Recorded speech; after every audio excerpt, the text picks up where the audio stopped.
Okay, so now our HP print is completed. On the touchscreen it says print finished. We can hit OK. And up top, eject build unit. The printer is disconnecting the build unit from the system. In a second we'll be able to pull it out and move it over to the processing station. We'll open the front door. Remove our build unit.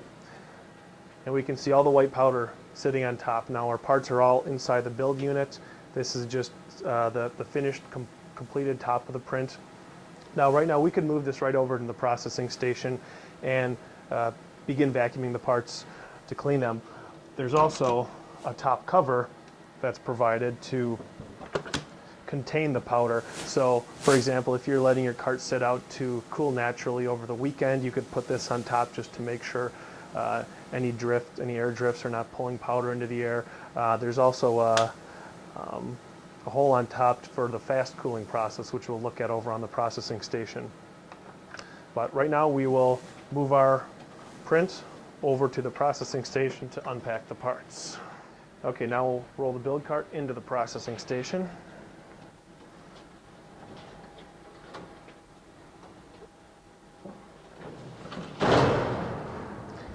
And when we close the door, the processing station will read the contents of the build cart, what the temperature is, how long it's been since the print completed, and then let us know what our cooling options are.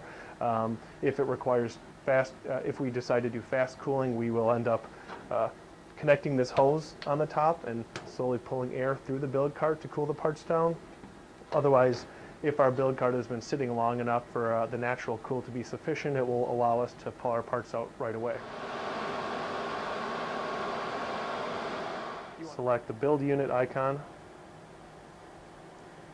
and in the lower right corner, select unpack to start to unpack our parts. A common question we get asked is about safety equipment required to run the HP MJF process. There's a few optional items you can have on hand.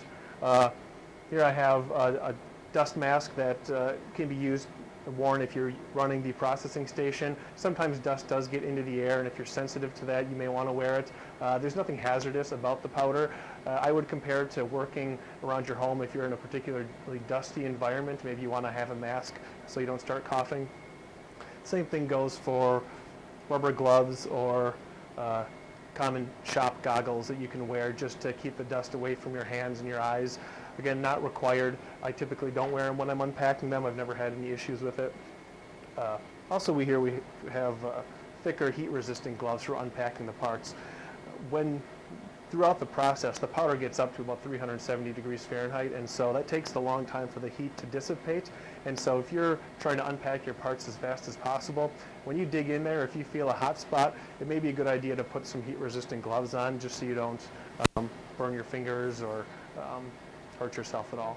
Our build should be ready to be unpacked. So we'll hit OK.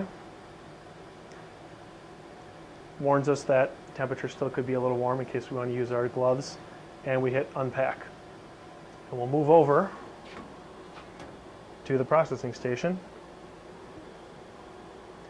where remove our vacuum hose. That was, remember, pulling air through the build cart as it cooled it.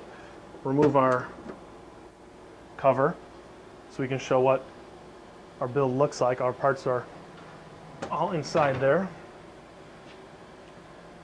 And the reason it looks like this is because throughout that fast cooling process, air is being pulled up around here and swirled, and so it almost gives it kind of an interesting look as we dig into our parts here. So, if we pull our vacuum hose out, we can hear the system start up, and we begin our vacuuming.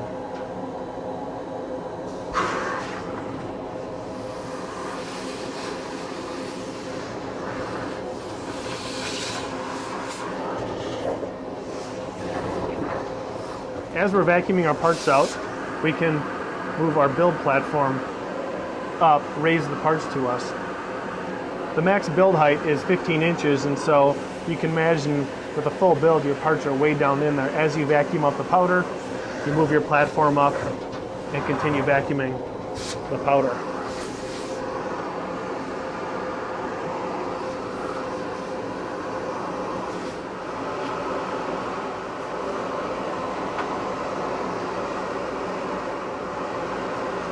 So now the parts are all pulled out of our powder in the post-processing station.